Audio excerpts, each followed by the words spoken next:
Hay algo que pasa cuando uno escucha una canción de ese tiempo. No importa dónde esté, no importa qué esté haciendo, de golpe regresa todo. El olor del cyber, el sonido del módem conectándose, la pantalla azul del MSN prendiendo, y uno se da cuenta de algo que duele un poquito. Eso ya no existe. No como recuerdo borroso de otra generación, sino como experiencia propia, vivida, guardada en algún lugar del cuerpo. Los años 2000 en Colombia fueron una época rara y hermosa. Una mezcla de lo análogo que se resistía a irse y lo digital que llegaba a trompicones.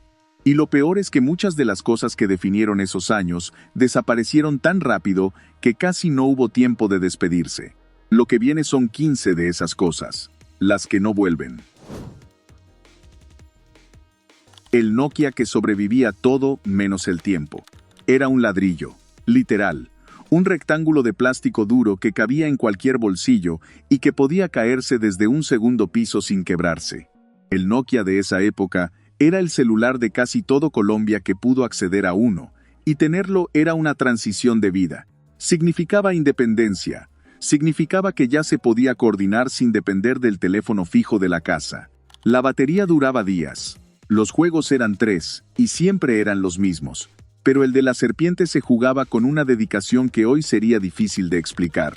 Y los mensajes de texto se escribían apretando 3 veces la misma tecla para llegar a la letra que se necesitaba. Era lento, era laborioso, y sin embargo nadie se quejaba porque era lo que había, y lo que había era suficiente.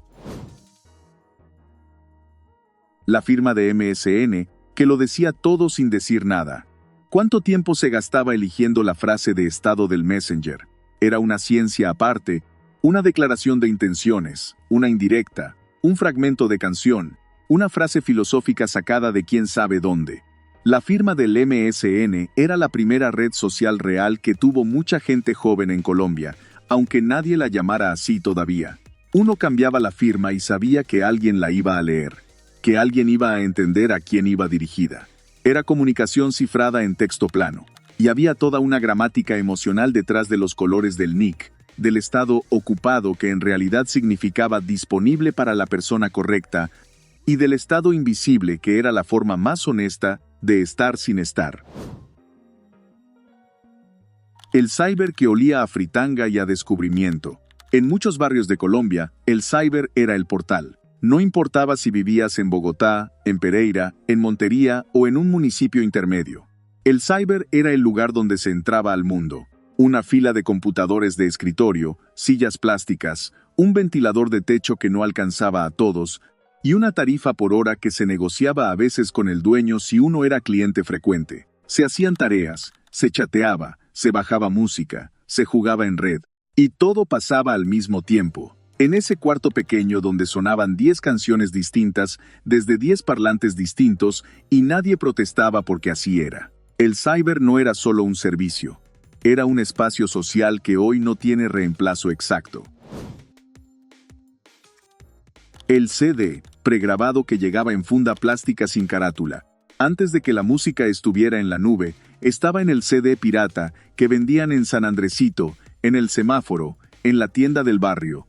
Venía en una funda de plástico transparente, sin carátula, con el nombre del artista escrito a mano con marcador negro o impreso en una etiqueta casera. Costaba 2,000 o 3,000 pesos. A veces el disco rayaba a la tercera canción, a veces saltaba justo en el mejor momento, pero uno lo guardaba igual porque era el disco que había. Y había algo en ese objeto imperfecto que lo hacía más propio que cualquier descarga perfecta.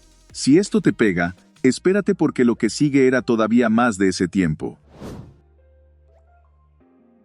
La enciclopedia en carta, que era el Google de antes, llegó en un CD y cambió la forma de hacer tareas en Colombia de una manera que costaba creer. La Encarta de Microsoft era un universo completo dentro de un disco plateado. Tenía texto, tenía fotos, tenía videos cortos que tardaban 1 minuto en cargar y que se veían igual con tal de verlos. Buscar algo en la Encarta era una experiencia distinta a buscar en Internet porque tenía límites. Uno encontraba lo que había, y lo que había era suficiente para el trabajo del colegio. No había exceso de información, no había que filtrar, había una respuesta, se copiaba con paráfrasis mínima y se entregaba. Toda una generación aprendió a investigar con ese disco azul como primer maestro digital.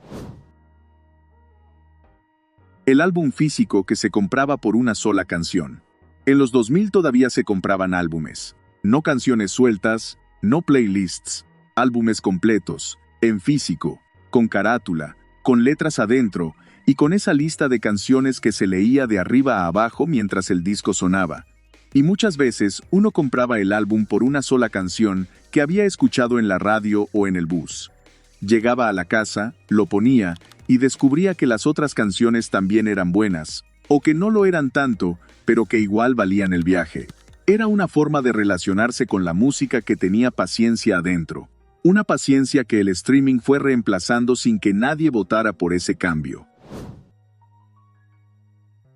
El PIN de Movistar o Comcel, que era casi una moneda. El minuto de celular en los años 2000 en Colombia era un bien escaso y caro. Y para recargarlo había que comprar un PIN, un tarjetica pequeña con un número raspable detrás, que se conseguía en cualquier tienda de barrio o papelería. Raspar el PIN con una moneda, marcar el número de recarga y esperar el mensaje de confirmación era todo un proceso. Y cuando los minutos se acababan a mitad de una conversación, la llamada se cortaba sin aviso. Así que se aprendió a ser conciso, a decir lo importante primero, a no dar rodeos cuando los minutos valían plata. Era una disciplina comunicativa que llegó por necesidad y que no era del todo mala. La sala de videojuegos donde se perdía la tarde entera. Antes de que los juegos llegaran a los celulares y antes de que las consolas bajaran de precio lo suficiente para entrar a todos los hogares, estaban los salones de videojuegos. Máquinas grandes con joystick y botones gastados de tanto uso, fichas que se compraban en la entrada, y filas informales para esperar turno en la máquina más popular. En muchas ciudades colombianas, esos salones quedaban cerca de los colegios o de los parques principales. Y eran territorios con su propia jerarquía. El que sabía jugar mandaba, el que llegaba nuevo tenía que observar primero. Era una escuela de paciencia, de competencia limpia y de aprender a perder sin drama. La revista Cromos que esperaba en la peluquería. Había revistas que no se compraban sino que se encontraban. En la sala de espera del médico, en la peluquería, en el consultorio del dentista. La revista Cromos era una de esas presencias fijas. Ya estaba ahí cuando uno llegaba, con algunas páginas dobladas y alguna sección ya leída por los que habían esperado antes. Ojearla era un ritual de paciencia involuntaria. Uno leía cosas que nunca habría buscado por voluntad propia, y de esa forma se enteraba del mundo de una manera aleatoria y sin filtro. Esa aleatoriedad tenía algo valioso que ningún algoritmo de recomendación ha sabido imitar del todo. El bus de los 2000 que tenía su propio ecosistema. El transporte público colombiano de los 2000 era caótico, ruidoso, impredecible y absolutamente vivo. Las busetas con el ayudante que asomaba medio cuerpo por la puerta gritando el destino, la música que el conductor ponía a su gusto, el olor mezclado de todo y de todos, los puestos que se cedían sin que nadie lo pidiera. Era un espacio donde convivían todas las Colombias al mismo tiempo. El señor de traje al lado del estudiante con mochila, al lado de la señora con mercado, sin separación, sin filtro, con todas las incomodidades y con toda la humanidad que eso traía. El Walkman y el cassette que se rebobinaba con un lapicero. El casete no era solo un formato, era una relación. Uno tenía casetes favoritos que conocía tan bien que sabía exactamente en qué punto del rebobine empezaba la canción que quería. Y cuando la batería del Walkman se acababa o el aparato empezaba a ir lento, la voz del cantante se distorsionaba como si estuviera bajo el agua. Eso era señal de cambiar las pilas. El lapicero servía para rebobinar cuando la cinta se enredaba y salía como una serpentina. Era mantenimiento de bolsillo, mecánica mínima que cualquier oyente dominaba sin pensarlo.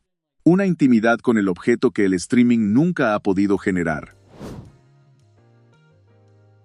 El icono de Winamp que parpadeaba al abrir. Para quien tenía computador en la casa a principios de los 2000, Winamp era el reproductor. Esa llama anaranjada parpadeando al abrir era la señal de que la tarde podía empezar. Se bajaban canciones por Ares o por Kazaa, Se organizaban en carpetas con nombres que hoy harían reír y se reproducían en ese ecualizador verde que se podía personalizar con skins descargados de internet. Era una época en que tener buena música en el computador era un logro que requería tiempo, paciencia y algo de ingenio para navegar redes de descarga que nadie explicaba, pero todos aprendían solos. La tarde de sábado frente al televisor con los dibujitos. Los sábados por la mañana en la Colombia de los 2000 tenían una programación de dibujos animados que era sagrada. Uno se levantaba temprano, no por obligación, sino por voluntad, y se instalaba frente al televisor con el desayuno en la mano. La familia podía estar haciendo otras cosas alrededor, pero ese niño no se movía hasta que terminara el último capítulo. Había una programación, había un orden, y perderse un capítulo por cualquier razón era una pequeña tragedia que no tenía solución porque no había repetición garantizada. Eso le daba a cada episodio un valor que la disponibilidad permanente de hoy no puede replicar. El número de teléfono fijo que uno se sabía de memoria.